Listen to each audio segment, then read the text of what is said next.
dari Program Studi Pendidikan Kimia Fakultas Keguruan dan Ilmu Pendidikan Universitas Maritim Raja Ali Haji. Baik, di video kali ini saya akan menjelaskan materi mengenai protein. Adapun tujuannya untuk memenuhi tugas mata kuliah Kimia Organik Sintesis dengan dosen pengampu Ibu Nina Adriani. Protein adalah makromolekul yang tersusun oleh unit-unit kecil yang disebut asam amino. Oleh sebab itu, sebelum membahas lebih jauh tentang protein, kita bahas dulu apa itu asam amino. Asam amino adalah molekul sederhana yang memiliki atom C sebagai pusat dengan 4 lengan yang mengikat atom H, gugus amina, gugus karboksil, dan rantai samping. Saat dalam air, asam amino akan berubah menjadi ion. Rantai samping pada asam amino sangat bervariasi. Bahkan variasinya tuh mencapai ratusan.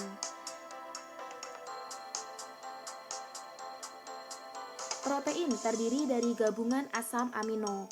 Antara asam amino satu dengan yang lain dihubungkan dengan ikatan peptida. Lalu beberapa buah rangkaian asam amino itu disebut dengan rantai polipeptida.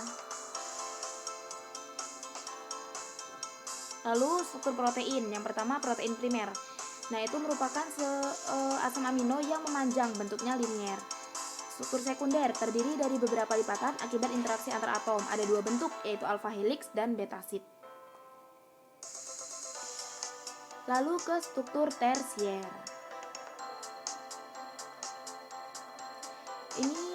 Struktur ini gabungan antara struktur primer dan sekunder yang membentuk subunit protein 3 dimensi. Lalu struktur kuartener, yaitu gabungan dari beberapa struktur tersier yang membentuk unit protein yang lebih besar.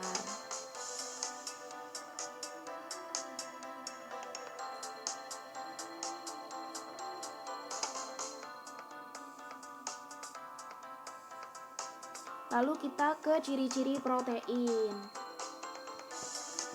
Ciri-cirinya itu protein mengandung unsur nitrogen, karbon, hidrogen, dan oksigen. Lalu, protein memiliki berat molekul antara 5.000 sampai 1 juta. Protein merupakan komponen utama sel, serta protein meliputi 50% berat kering.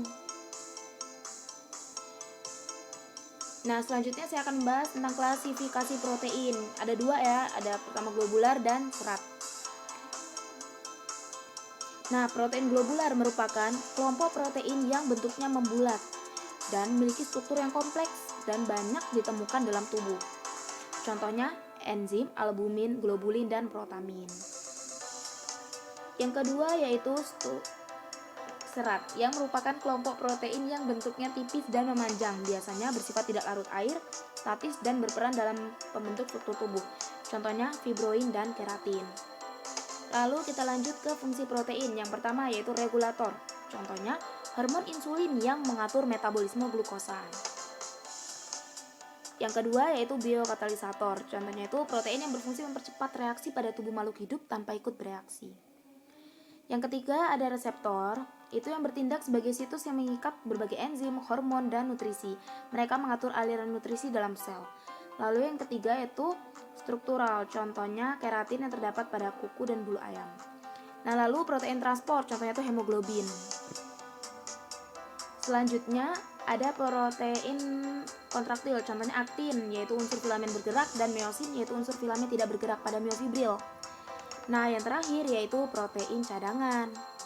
Protein ini disimpan untuk proses metabolisme, contohnya albumin dan kasein.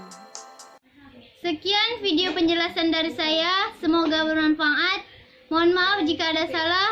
Wassalamualaikum warahmatullahi wabarakatuh.